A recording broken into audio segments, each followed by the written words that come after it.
Welcome back to another episode of Trash Talk. I'm Jon-Bernard. This is Nick. We are the K-Roos Bros, bringing you the combat sports news from around the world. This episode, we are in London, England. We're in the United Kingdom. The UK, here for Wimbledon, but we also got to talk MMA. We've got to talk combat sports because that's what's really important. And no one really cares about the tennis. We've just come off the back of covering a huge week of International Fight Week, which I'll say was probably the card of the year. Definitely. Outside of Miami, this card was absolutely massive and it delivered. Look, they had a few fighters pull out in the lead-up, but based on the fights, just the Royval and Van fight and Topuria knockout alone, you walk away a happy fan. Like those two fights, those two finishes, you're walking away a happy fan. That's all that you really care about. Yeah, seeing those fights happen in person, probably two top fights I've been to in my life. Yeah, we've seen Ilia Topuria now fight twice. One time he knocks out Max Holloway. The next he knocks out Charles Oliveira. It's a pleasure to see the greatness in person. You know when people say they're on a generational run? He is. He's literally on a generational and run. We'll get into it. But let's react to the new pound-for-pound rankings. This has just dropped this week. Starting with number one, Ilia Topuria is now number one pound-for-pound in the UFC. And that's very well deserved. Pound for pound means you transcend weight classes, and Ilia Topuria went up a division, went up to lightweight from featherweight, and won the title. He beat the number one contender, Charles Oliveira. So what other definition do you go by? Let's react to the others on the list. Islam Makhachev is now number two, Merab at 3, Duplessis 4, Pantoja has moved up 4 spots to number 5, Volkanovski, Ankalaev, and Jack Della Maddalena at 8. Look, there's some there where you're like, okay, maybe that doesn't make sense. Very, very happy Pantoja is finally getting the respect he deserves. Cracked into the top 5. He'd been hanging around the 10, 11, 12 for so long. He's run through his division. He slaughtered He called it out right after the fight. He said, the pound for pound's bullshit. I need to be up higher. And they moved him up higher. And anyway, that's what it takes now to move up in the pound for pound rank. You have to have a dominant performance and run your division. And he did. He was very dominant. Who's making these lists though? Because Dana they hate him so low made no sense. Yeah, well, Dana keeps calling out the media saying, you guys are the ones that make the list. And how many times they ask him, should this person be pound for pound? He goes, you guys make the list. It's not his decision. But at the end of the day, I think Islam would be very disappointed that he is no longer pound for pound number one. But that might change if he goes and wins the welterweight champion. The reason I would be dirty if I was Islam, because he's been pound for pound number one for 640 days. That's the second longest reign ever. He was probably looking for that number one spot, and the fact that he hasn't gotten it, and the fact that he's been relegated for Ilia Topuria when he hasn't lost, he hasn't done anything wrong, he's just relinquished his title, would be a bit dirty. But in saying that, as Ilia Topuria has gotten it by going up, if Islam goes up and beats JDM, I'm sure he'll reclaim number one pretty easy. I feel like that's how they're going to do it. I think I don't mind Merab being there at number 3. The guy's a freak of a fighter and he's owning his division. How do you feel about Dricus Duplessis at number 4? Well, because he's been Israel Adesanya and Sean Strickland. That's really. Do you know what I mean? What's his resume like? Yeah, Rob Whittaker, he's walked. But he's also got pound for pound. He got a finish against Izzy. And 2 decisions against Strickland. Yeah, look. I could easily have Pantoja and Volk ahead of him. You're missing that he beat Whittaker as well. That's a very good victory. I mentioned that. But I don't know. I feel like he definitely shouldn't be top 5. I would even have Volk over him. I get Volk's lost a lot, but in terms of domination of his division, Volkanovski's definitely up there. And again, Pantoja probably does deserve to be over DDP. I know, because flyweight has that thing, and these are the lightest guys in the UFC, so maybe that discounts them for pound. But if he beats Hamza, I'm happy for him to be number 3. I'm happy for him to leapfrog Merab. I'm happy to go number 2. Yeah, so like he'll deserve to be a top 3 if he beats Hamza. But you need to wait until August. I think these guys are maybe jumping the gun. Yeah. Now let's go to this week's hot take of the week, MMA hot take of the week. Ilia Topuria is already a top 5 greatest of all time in the UFC. He definitely is, for me, in the top 5, strictly because he's an undefeated 2-division champion. First ever undefeated double champ. He hasn't lost. He's beaten these guys by knockout. Just strictly on resume alone. Knocking out Volk, knocking out Holloway, then knocking out Charles Oliveira in the fashion that he did, the way he called it. He's creeping up on that top 5 territory. And you really ask yourself, what more does he need to do to be in the top 5? Because he's already got the accolades, he's already got the resume, and now he's already got the 2-division championship status. Yeah. So, like, what more does he need to do? I'm going to say 3 championship status, because he is currently the BMF champion. I don't count the BMF should have a strap, because he beat the Max Holloway, the BMF, the current BMF champion. It wasn't up on the line. Charles Oliveira said he should have 3 belts. Imagine the marketing for him and the superstardom around him. But he is now the superstar of the UFC. And if you discount all of that, like you said, on resume alone, just the people that he has beaten and how he has beaten them, I think when it's all said and done, you can either say from now or even 5 years from now, he's going to be one of the greatest fighters in the UFC. Well, the thing is, it's like, what does he need to achieve? That's what I'm trying to think. Because if you go to the top 5, most people's top 5, John Jones, Anderson Silva, GSP, they've all got flaws. They've all lost fights. They've obviously got some It also comes out steroid to allegations. but multiple defenses. I think it becomes multiple defenses and running your division. Well, that's where John Jones, he ran his division, has the most defenses of all time. Anderson youngest Silva's the champion same. of all time. Khabib retired early, which always limits him in this conversation, but for me, definitely in the top 5. But if Ilia Topuria, who's already got 1 title defense, now 2 division champion, if he goes and beats someone like Islam, if they set up that super fight, and he maybe even if he versus a Paddy Pimblett or Gaethje before that, if he beats Islam, he's the greatest fighter of all time. I'm sorry, John Jones, you're the GOAT right now, but if Ilia Topuria is to somehow dethrone the Dagestanis, to dethrone Islam Makhachev, he becomes the greatest fighter of all time. Imagine he does it at welterweight as well, which would be Exactly, absolutely 3 nuts. division champion. So like, That's the first of its kind. I can understand people saying, look, we might be getting ahead of ourselves, calling him top 5 already. But if he's on that trajectory, let's just call it out. Yeah. Call it as it is. He's already in that conversation. He's probably already top 10. I don't know what more really he has to do apart from just maybe defend maybe 2 or 3 more times, and I think he's a top 5 Well, fighter if he, of all time. say he versus Paddy Pimblett next or Gaethje, I see them as victories for him. At defenses, they're title defenses. He's already in the top 10 of all time. Like that's title defenses, three title defenses, and he's looking at probably another knockout, another KO finish. Well, let's go into the UFC fighter pay for UFC 317, starting with Joshua Van, who got a great win, probably the fight of the year, $230,000. Mate, for 3 weeks' notice, I'm pretty sure he got fight of the night bonus as well, got a bit of extra cash from Dana. But to make this money on 3 weeks' notice, then become the #1 contender, this guy's had the greatest month of his life. Brandon Royval, $170,000. But Dana did say after the fight, he's going to give him his win money because it was an unbelievable fight. They were just scrapping for 3 rounds straight. So this is not including his extra money that Dana's I'm gonna give assuming, him he's for getting putting win on a money. great He's fight. getting win money. Because he put on such a great fight, he's going to get more than 170K. This is just the 170 that he lost. Then he gets fight of the night bonus and he gets his actual win money on top. Dana, you're a good man. Money Moicano losing to Benil Dariush, still 100. What did he get? 271,000. Renato Moicano, Easy money. $230,000 for a fight that he didn't look too great in. 270. $270,000 for a fight that he didn't look too great in, and for him to say I'm making easy money, that was pretty easy. Now this is the biggest steal of the card. Kai Kara France, $930,000. That is very surprising because I know That's great flyweight money. that's great flyweight money, and that's why it pays to be fighting for the title, no matter who it is against. If you get a title opportunity, you got to take that because you look at someone like Joshua Van, who's become the #1 contender, even Royval, who was the #1 contender. They're getting money. They're getting paid 170K.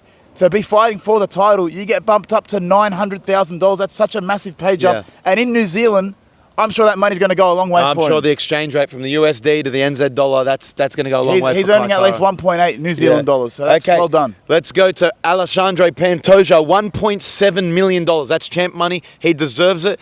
He's been putting it on in the flyweight division. He's one of the most dominant champions in the UFC. 1.7 is a great number. He's just becoming such a star, and I feel like his pay is earning that. Like, the fact that he was considered outside the top 10 pound per pound, now he's number 5, now he's earning $1.7 million to fight in the UFC. He's on a massive win streak. Pantoja deserves it all, mate. You're a legend. Charles Oliveira, $1.32 million for 2.5 minutes work. It's not bad. Look, He'll wake up and see that in his account and go, you know what, it was worth fighting. Look, I'm sure being knocked out cold on the floor hurt. It hurt a lot. Put it out, my apologies. But getting paid, what, 1.7 million or 1.3?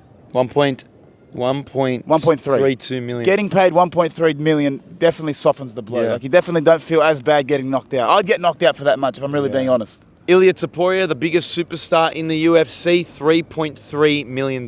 And that number is just going to keep climbing and climbing. If you look at his last 3 fights, he's gotten paid maybe 600,000, then $1 million, then 2 million. Now he's at 3 million. His next fight, I'm saying he's pushing 5 mil easy. Yeah. Oh, look, he deserves it. Again, like you He's saw. the superstar. He's the draw. He was on the back page of the biggest newspaper in Spain. He was all over social media after the fight. I only anticipate that the money is going to keep climbing from here. His next paycheck's probably going to be around the $4 to $5 million mark. I'm saying pushing easy 5 mil because I think Jon Jones is probably the highest it's been reported for the last couple of years, besides McGregor, obviously. But I think he got paid somewhere between 6 to 10 mil. So I think he's pushing now into that area. Imagine what he's going to get paid for a super fight with Islam if that ever happens. They've got to sell out a stadium. That's easy. They've got to $10 sell out a million stadium for fight that. for him. If they do that, they've got to sell out a stadium. I reckon maybe even in Spain or some neutral location. Speaking about Ilia Topuria's superstardom, Ilia Topuria has now become the most followed UFC fighter on Instagram. Active. The most followed active UFC fighter on Instagram with 10.5 million followers. Surpassing Islam Makhachev, who had 10.4, which is, I say, realistic because he speaks better English, he's funnier, he's more popular. Nothing against Islam, I think he can speak great in English and he's very popular as well. But just the way that they carry themselves, Ilia Topuria is a rising star, but there have been some allegations. There's been some allegations that there was fake followers throughout the week, throughout fight week. He was earning 800k followers a day randomly. And not like a non-fight day, non-news day, he just went up. But it does make sense that he goes up a significant amount after a highlight reel knockout that was posted everywhere across social media. So I do anticipate that he has gained a lot of popularity. But there is some questions around if those followers are real. Look, I'm not sure if this website is 100% accurate or not, but there's a website that says Instagram fake followers. You can type in an Instagram account and it'll give you a percentage of their account's fake followers. Ilia Topuria is up there at the 50% mark. That's a lot. I think you're personally at like 16%. And Islam, I didn't quite check up, I think it was around 25. So everyone has a big percentage of fake followers, but 50%, you're pushing it quite high. But this is how crazy he has blown up on social media. If you recall, when Sean O'Malley knocked out Aljo, the UFC, when they know they have a superstar, they'll post that shit everywhere. They posted it all over their channels, Twitter, Instagram, right? His YouTube knockout of Aljo got 11 million views. It's been up for a year. They just posted Ilia Topuria's one. It got 8.4 million views in 13 hours just on YouTube. And that's because it was a massive knockout against a massive legend in Charles Oliveira.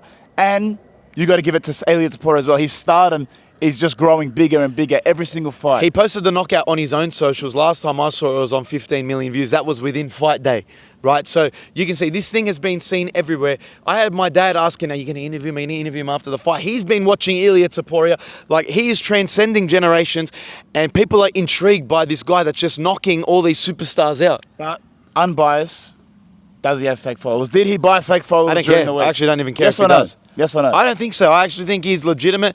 I think he's the biggest superstar in the UFC right now. I'm just saying because he did talk a lot of trash and was making a lot of news headlines. I mean, I know my feed is probably MMA heavy, but he was in my feed every single day of last week, even the week before, building up this fight, talking shit to Islam, talking shit to other fighters in the division, Paddy Pimblett. So for him to go up those amounts, it's not absurd. It's just, I would question it. I do question it a bit, but it's smart marketing. Become the most followed active fighter in the UFC. Just build your stardom, build your resume. So I don't blame. I'll do it. Okay, let's go on. Who should Ilia Topuria fight next? Right now, there are 4 options. You saw them all on the fight night. Paddy Pimblett, Arman Tsarukyan, Justin Gaethje, and if we're hopeful, Islam Makhachev. Islam's a bit like too much to ask. Okay, but who now. do you want to see? Okay, obviously I want to see Islam. Like, the Islam Ilia fight is but a if fight Islam's already got his next fight sorted in JDM. So really, it's Paddy Pimblett, Arman Tsarukyan and Justin Gaethje. Out of those 3, the biggest money fight is Paddy Pimblett. You saw his reaction straight after the fight. He was shocked that Charles got knocked out. Then he started rubbing his hands going, we can make a lot of money here. He saw the dollar sign. He's the fighter that they brought into the octagon. They had that altercation after. They said, this fight sells itself because they genuinely hate each other. That is the money fight. But who truly probably deserves the opportunity?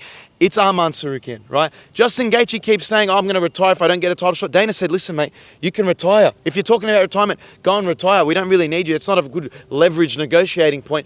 Right now, I think it's between Paddy and Arman Tsarukyan, and the people want to see the Paddy Pimblett fight. The only reason I say Justin Gaethje maybe deserves a title shot is because he's a legend and has done the UFC multiple favours. I'm thinking taking that fight against Max Holloway, he's even positioned. I did that as a favour to the UFC. So they do maybe owe him one. Dana acknowledged he did kind of owe him a favour, and he did a show out for him on UFC 300. So like he does owe him a favour. That's why I can see maybe Dana maybe pushing Justin Gaethje over the line. Yeah. And if you're Ilia Topuria, if you're going to get paid $4 million to fight Justin Gaethje, you're probably going to knock him out. Why would you say no? Yeah. But really, for me, who deserves it more? It's whoever accepts the number 1 contender fight. Because if Paddy Pimblett, Arman Tsarukyan both want to fight Ilia, you both need to earn it through one more fight. That's what everyone says. Arman, since pulling out with a back injury, they've said he needs to fight one more time before getting a title shot. Paddy Pimblett, even after his last fight against Chandler, says, I want Gaethje or Oliveira or Tsarukyan. I need one more fight before the title. So these fighters need to have one more fight before the title. And if Arman and Paddy, if they can fight very, very soon, and then they can back up and fight Ilia in December, that makes sense. Okay, let me have a chat because this is what has been said. Ilia said he likes the idea of fighting in Las Vegas in December, so he's going to have about 6 months off, right? That's a long time for a young champion. In the meantime, like you said, Arman Sarukian's been going at him on Twitter. He's saying he's purposely not saying his name because he's scared of him, and he knows that that's going to be his toughest test. In Ilia's defense, in the octagon before Paddy came in, he said, "I'm going to call out that blonde bitch, Paddy Pimblett, and then that loser that pulled out with a sore back." So he did call him out. He did call him out. He did call him out. But I want to say, with Arman, Dana did acknowledge in the post-match press conference he does need to get in the good graces. He needs to go as a backup fighter, make weight, show that you can make weight, because he didn't make weight for his own championship match in January, which cost the UFC a lot of money and made them look stupid. So, again, he's probably got to prove himself, you're right, in a title eliminator match. But people are now saying that it could be Paddy Pimblett versus Justin Gaethje in a title eliminator, and that's what brings me to my next topic. Dricus du Plessis seemingly leaks the co-main event of Chicago, the fight that the card that he's headlining, saying it's going to be Paddy Pimblett versus Justin Gaethje in the co-main event. And I feel like you wouldn't just say this by accident. He said it on the Dubai guys, the big car rental guy, Ahmed, the car guy. Everyone knows him. You go to Dubai, you go to a rental car, you want a luxury rental car, you go there. On his vlog, he said it's going to be a huge card. It's in Chicago, and Paddy Pimblett versus Justin Gaethje is going to be the co-main. If that is the case, that is huge, and that could be the title eliminator that person goes on to face Ilia Topuria in December. And that would make sense. I said, whoever wins that fight deserves to have the title shot because they're staying active and they're showing that they deserve to fight Ilia. But if that is the fight in Chicago, and maybe they already had this planned for weeks ahead, maybe that's why Dana was so angry that Paddy went in the octagon, because it's like, hey, slow down. We've got this fight. We've got to sell this fight first. Don't go into the octagon and try and get people's hopes up for a fight that might never happen. Gaethje's been awfully quiet. He hasn't said a word. He wasn't like vocal on Twitter. I'm sure he would have seen the backlash to his podcast where he said, if I don't get a title fight, I'm going to retire. Yeah. So since then, he's probably like, look, probably best I don't open my mouth. So his manager's also been saying it as well. But look, I think this fight makes a lot of sense, and it's so favourable to Paddy. If you look at Paddy's last opponents, Tony Ferguson, he goes out and buries him.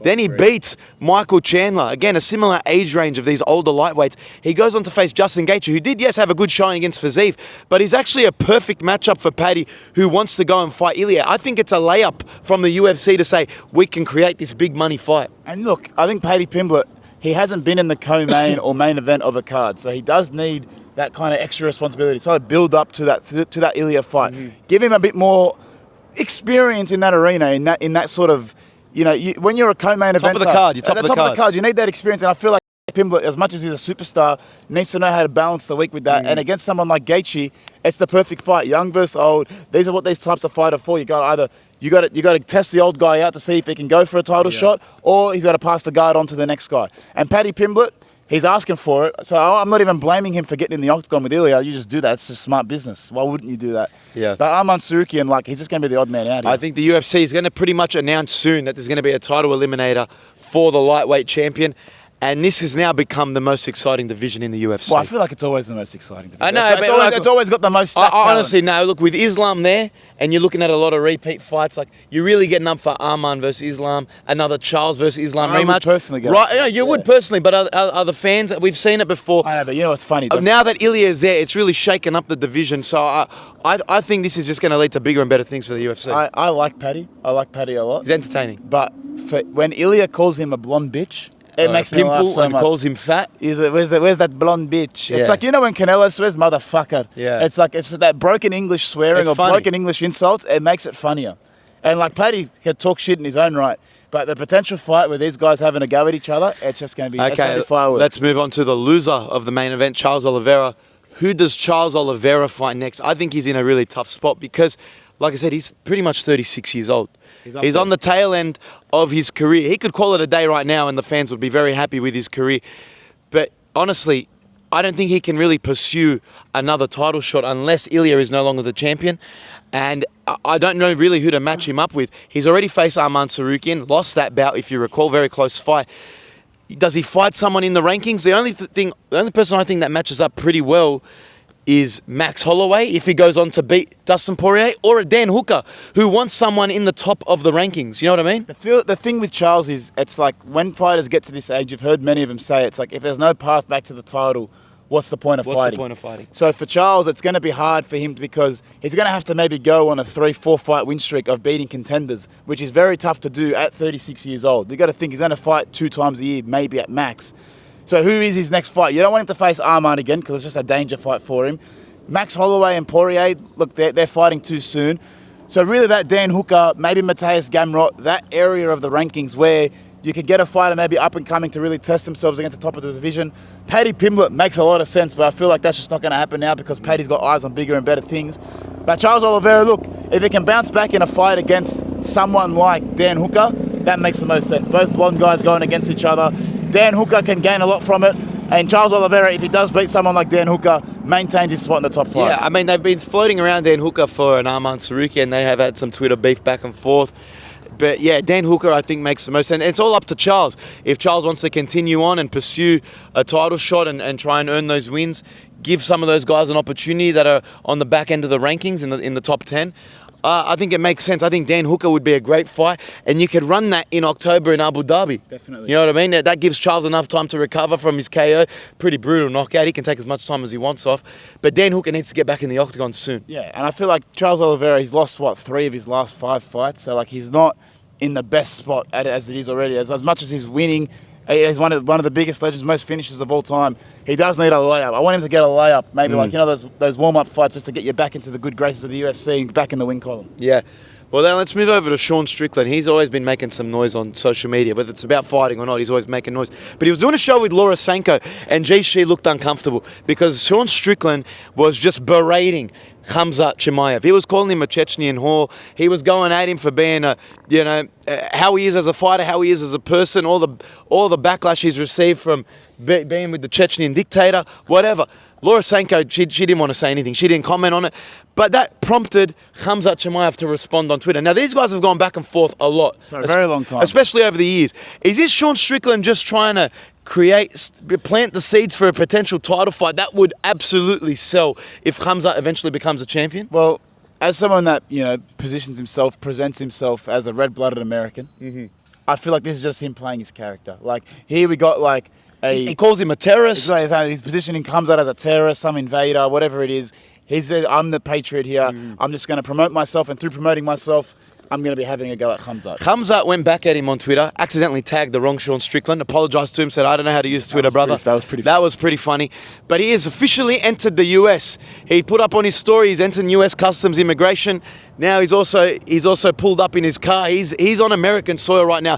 He's ready for his fight in Chicago. He's going to climatize himself for a month, be ready for Dricus du Plessis. And I honestly think you're looking at the next middleweight champion. So a fight between Khamzat and Strickland, if Strickland gets a win or two, he's very much in title contention, and that fight could absolutely sell. Well, that's the thing. The same thing with Paddy Pimblett. Yes, he might not be the most deserving fighter, which Sean Strickland would be in the middleweight division, but if you do present yourself as the rivalry, as the money fight, like Paddy Pimblett, then you might get put in for that spot to be fighting for the title. I mean, Sean Strickland, it's smart marketing. Izzy's been calling out Sean Strickland. Sean has not been responding. Izzy's been calling him fat, and Izzy says he wants to get that rematch to get that win back. But I mean, Sean Strickland might be looking ahead and say, "What's my best path back to a title?" And it could go through Sean Strickland. I think it goes through Rob Whittaker, to be honest. I feel like Strickland and Whittaker would be good. And then I feel like Strickland has to win 2 times before he even thinks about going for the title again, because he lost to DDP pretty convincingly in the last fight in Sydney. But for Sean Strickland, as much as you talk, that's going to be your way to get back to a title, because he does sell. If you go through the numbers on TikTok, Instagram, whatever it is, any social media, anytime Sean Strickland opens his mouth, there's views. So I feel like Khamzat, if he wants an easy fight, because that would just be a matchup nightmare for Strickland, Khamzat might go for it as well. Speaking of Sean Strickland, I just saw a video. It was viewed 7 million times. He was at another promotion. I think it was called Tough Enough. Tough Enough, yeah. Yes, and it was on UFC Fight Pass. This guy wins, celebrates, goes to the Strickland's corner. It's Strickland's teammates he beats. Gives him an old DX, gives him a suck it. Strickland and Chris Curtis storm the cage, go up to him, start shoving him. Strickland throws a few punches, obviously getting angry. When he was walking over, it didn't look the most intimidating the way he was kind of marching over. But definitely jabs him a few times. Is this the best look for the UFC if Sean Strickland's going on another promotion, jabbing other fighters? Well, all I heard there was 7 million views. Yeah, so, true. I mean, like, Sean Strickland, like I said, he gets views. And the way he barnstormed into that octagon, he was looking, he had red in his eyes, he had blood in his eyes, he wanted to kill him. I'm sure this probably results in a punishment from the UFC, because they're not big on getting into the octagon post-fight, not being a fighter, storming the ring, and then punching another fighter. Any time in any sport a professional fighter hits anybody outside the octagon, it's heavily scrutinised because Whether it's Conor McGregor hitting a guy in a Ibiza in a nightclub, whether Yeah. it's Merab hitting a fan. these guys are professional fighters, and I think in some states their hands are listed as weapons. Legal weapons. So I feel like Yeah. Sean Strickland, if you're going to be using your weapons on other people, even though they're fighters or not in some other promotion, it doesn't matter. The UFC is going to look down Hey, upon it. the guy that he did knock out was a active police officer. He's a current police officer. He said, hey, I stood toe-to-toe with Sean Strickland, didn't get knocked down. So he was pretty happy with that, and he wants an opportunity with the UFC. So But, like, man, maybe the UFC gives him the opportunity now. If you're going to give a suck it to Sean Strickland, You got to be ready to cop it. you got to be ready to cop it. Yeah. Like, I'm not going to go up to Sean Strickland and insult him because I'm not stupid. yeah, I'm not. I know he's got probably a short fuse and he's going to, blow up at me if I do something to him. So like, the guy kind of deserved it. Let's be honest. I mean, like he's celebrating a victory. Hats off to him, but don't do it at Sean Strickland. Be smart about it. Okay, this one was taken off all over social media. Who do you got? Prime UFC 205 Conor McGregor or current Ilia Topuria? Who wins in a fight? Well, 205 Conor McGregor is the Conor McGregor that knocked out Eddie Alvarez. Hands behind the back. There's probably no better confidence in a fighter ever than that Conor McGregor. He was at the top of the UFC at the time as well. That's when he won his double champ. But then if you go to Ilia Topuria now, double champ, undefeated, knocked out Holloway, Volkanovski, Charles Oliveira, very, very quick knockouts, made quick work of all of them. And there's no holes in his game. Like, let's look at them. Let's match them up fighter to fighter. Who's got the better wrestling? Ilia Topuria. Who's got the better grappling? Ilia Topuria. Yeah. Who's got the better striking? Maybe 205 Conor McGregor, but No, sorry, it's Ilia Topuria. The The guy's got bombs in his hands, The- and the- he's the knocked power. out. The way he's knocked out that resume of Volk, Max Holloway, and now Charles Oliveira, I don't think Prime Conor was doing anything like and that. if you go right before 205, Conor McGregor had lost to Nate Diaz. Look at Conor McGregor's resume, right? It went Holloway, Bradeo, Yeah. Brandeo, Poirier, Siva, Mendez, Aldo. He wins the A champion. lot of those were flyweights, Right. though, featherweights, though. Faces Diaz twice and then becomes double champ with Alvarez. Ilia Topuria's done Hall, Herbert, Mitchell, Emmett, knocks out Volkanovski, knocks out Holloway, becomes double champ with Oliveira. And look, nothing against Eddie Alvarez, but he's not Charles Oliveira. He's not Max Holloway either. So Eddie Alvarez doesn't really have the resume of these fighters that Ilia's beating. I'm sorry to say, you compare their resumes, compare the current fighters right now. Ilia Topuria walks through Conor McGregor. He would have the confidence and the training. And look how Ilia Topuria trains outside the octagon. And look at the current state of mind that McGregor's in. Ilia Topuria has a hyperbaric chamber at home. Right? He's got a cryo machine at home. He's training non-stop. He says, I deserve the belts because I put the effort in that training. I don't know if Prime McGregor is putting that much effort into his career outside the octagon. Even 205 McGregor. I think you're forgetting Conor McGregor. This is a Conor McGregor that... He was hungry. Don't get me wrong. He spoke out against partying, and he's the greatest on the mic ever. This would be maybe a mental game as much as it is a physical game, because the lead up to this, McGregor could stand toe-to-toe and insult Ilia Topuria. He could get into his head. But I think both fighters were hungry. I think if you're looking at discipline and resume, Ilia Topuria beats Prime McGregor. And that might be jumping the gun, but I think he's done enough to show that. I you just got to go on a matchup. Fights are matchups. Khabib beat Conor McGregor because it was a bad matchup for him. Ilia Topuria, he's a BJJ specialist. People forget about it. You because saw he's how got it. easily he was passing guard on Charles Oliveira, got him in a crucifix. You know, Conor McGregor struggled and got beaten by Khabib's wrestling. So again, I think it's a terrible matchup for McGregor, and Prime versus Prime, Ilia wins. Take that with a grain of salt. The way that Ilia Topuria is getting close to people and exchanging in these close matchups, McGregor was great, yes, but I think he was a bit more, he picked his spots. Ilia Topuria can just fire and go. I just think as a matchup, Ilia Topuria, the way he's fighting right now, there's no one that can beat him. 205 McGregor included. Khabib? That'd be a question. That'd be a question. That's because of the matchup of the wrestling. But Well, I guess we'll see it when he eventually faces Islam. from what we saw against Charles Oliveira, the guy can handle himself on the ground. Yeah. Very much so. And I feel like because Oliveira was a taller guy, maybe Conor's not that big as well. He's a former featherweight himself. So the size matchup, the size difference, they're not even going to bring that into account. And I don't think anyone's really exploited Ilia's any weaknesses that he might have. I know some people have called out his quad, and if anyone wants to really oblique kick those quads or leg kick those quads, no one's really gone in with a successful game plan with Ilia. Max went toe-to-toe, tried to change to southpaw when his legs were getting kicked, got knocked out. Charles moves forward stupidly, gets knocked out. No one's gone in and really tried to break down where they can beat Ilia Topuria. I don't think Conor would have done it. Maybe the Dagestanis can, I don't know. I think like The only way to see whether he would have beaten Conor is if they did fight each other now. I know, it would have made sense. Connor's past it, man. I don't know if Conor can get back maybe in there. fight at 170. Maybe go up to welterweight. Have Conor McGregor versus Ilia Topuria, super fight, because it'll just sell. It'll just sell. Well, let's move over to boxing. We did get the chance to interview, in his media scrum, Canelo Alvarez and Terence Crawford. And like I said, there's not a lot of bad blood between the two. I think these two have acknowledged this as a great fight. They're both pound for pound the best in boxing right now. But they're collecting a massive bag. They're getting paid millions, right? Probably like 50 million. And it's going to be one of the biggest boxing events seen because it's going to be televised on Netflix around the world. And they acknowledge this is going to be huge. But what's also been intriguing is it's going to be a mix of UFC and boxing coverage. You got Dana White promoting it, but you got Jon Anik and Max Kellerman on commentary, which I think is massive. They did the press conference together. I think they complement each other really well. Max Kellerman is the ultimate professional, so he can go mix probably with anybody in the world. But what makes me worried about this is Jon Anik and Dana White.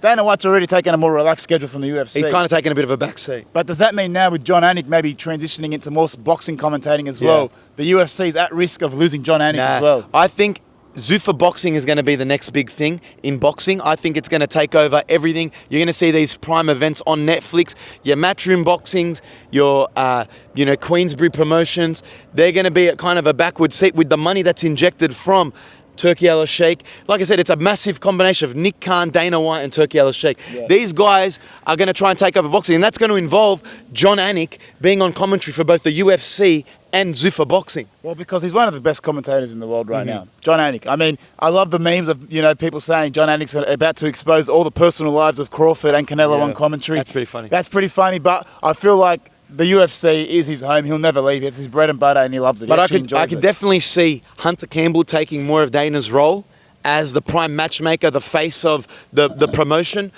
and Dana overseeing both, and him and Jon Anik being between Zuffa boxing and the UFC. Jon Anik's got a twin brother. Just swap him out. Does he want to maybe go into one of these? I think everyone's asked Jon Anik's brother, said, would you get on commentary? He's done some stuff for Dirty Boxing, some announcing stuff. But Jon Anik is just a class above. There is no other Jon Anik in the UFC. He's just too good. Yeah. He's too good. But look, that brings us to a wrap of the post-match UFC 317 coverage. We are here in London, England.